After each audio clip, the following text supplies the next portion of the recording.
Jason Kelce, speaking this morning about reports of his retirement after 13 seasons with the Philadelphia Eagles. Will Reeve is here with more on the possible end of his Hall of Fame career, and he got really emotional talking to his brother about it on their podcast this morning. Yeah, Robin, good morning. Jason Kelce is an emotional guy. He played for 13 years with a rawness and a passion that's endeared him to Philadelphia and to an unexpected new fan base in recent months. And his brother Travis saying how we all feel. We're all on the edge of our seats for what happens next.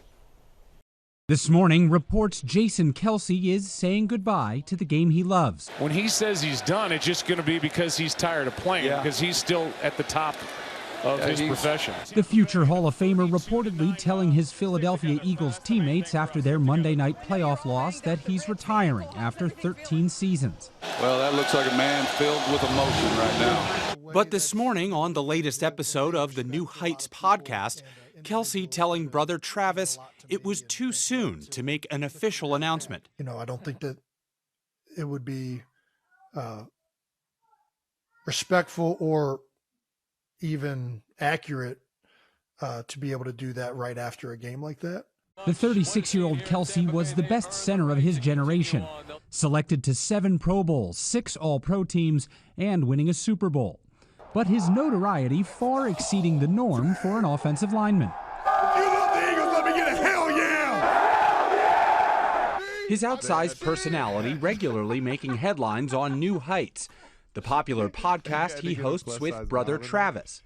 You were People Magazine's finalist for Sexiest Man Alive, and unfortunately, would you come in like second? According to People, but if you ask Twitter, I was first. One of the greatest Eagles players ever. He's a man amongst the people. I used to joke around with him, whenever you retire, we always have a job for you.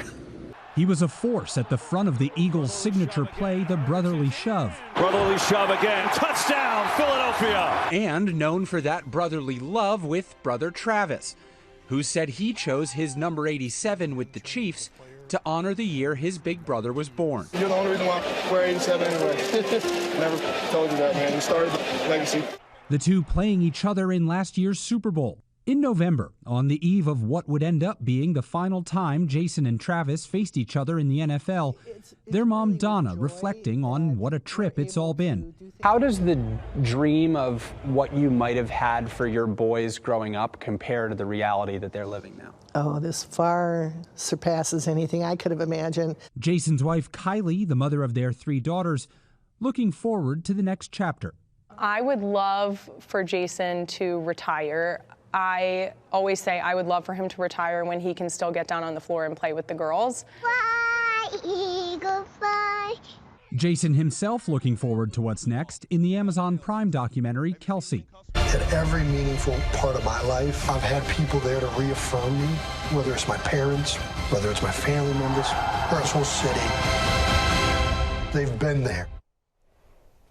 Whatever's next, for 13 years, Kelce was tough and loyal and real in a city where those qualities take you further than most. He started 156 consecutive games to finish his career. That's a franchise record. And he's hinted at retiring for a few years now. He's pointed to the potential long-term effects to the brain that taking so many hits can have, especially as a center. And guys, it's a rather anonymous position, center, but Kelce transcended it through his play, through his bond with the city, that it's the only one he ever played for. And yes, being Taylor Swift's boyfriend's brother, which actually a combo of that helped him get to number 5 in jersey sales in the NFL, which is ahead of Travis by a few spots. So does it stick or not? Does what stick? Does he retire? Yeah. I think so. I'm not reporting. I'm not putting my official stamp on it, but he's talked about retiring. And speaking to his wife, Kylie, a few months ago, she's ready for him to come home. And I love when you sat down with the mom. So did I. She's lovely. And the best football mom there is. 2 Hall of Fame sons on and off the field. That's great. Thank you, Will, as always.